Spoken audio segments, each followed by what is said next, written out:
This is Mark Lowry, and this is Tactical Tuesday. Today we're going to talk about some ideas that we have for attacking restarts, especially free kicks from wide areas. Now, a lot of goals can be scored from restarts at all levels of the game, so it's a very important area.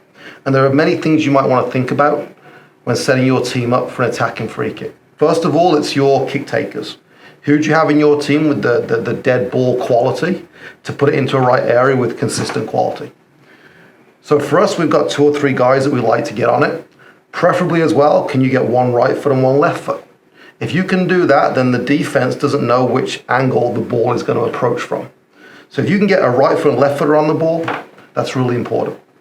Secondly, do you have a player who is very good 1v1? Maybe you can put him wide and you can feed him the ball and he can then go 1v1 in good situations. Something to think about as well. And all these things are done to throw out the opposition. If we put somebody out here, do they bring somebody out, which now leaves one less defender in the box? Do they take a guy out of their wall, which now leaves a 2v1 situation here? So all these things you can do to really affect the opposition, how they defend set pieces against you. Another thing I like to do is if you have a bigger player in the box that you want to target, how do you get him into the right area with the ball arriving?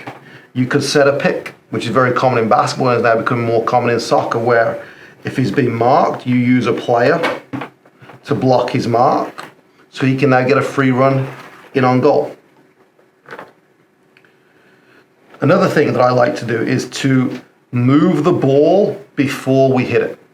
Any type of touch and then across, or even one player running over the ball for the second player to hit it, is going to create confusion in the defenders.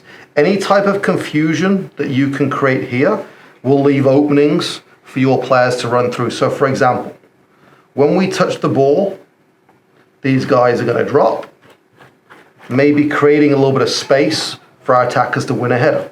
Quite often, and this is the best case scenario, if we touch the ball or if we have one player runs over it, some of the defenders will drop and some of them will stay, creating openings and confusion in their back line for your players to now get a free run on goal. So anything that you can do there to create confusion in the defensive team is really important.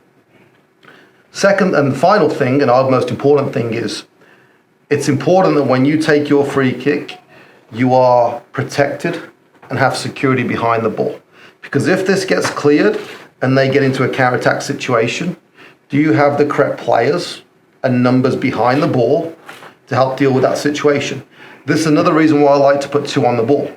Because when one player kicks it, we now have these 2 in a situation where they can help us defend any type of counter-attack situation. Who do you keep back? Ideally, you want to keep some of your faster players in these areas.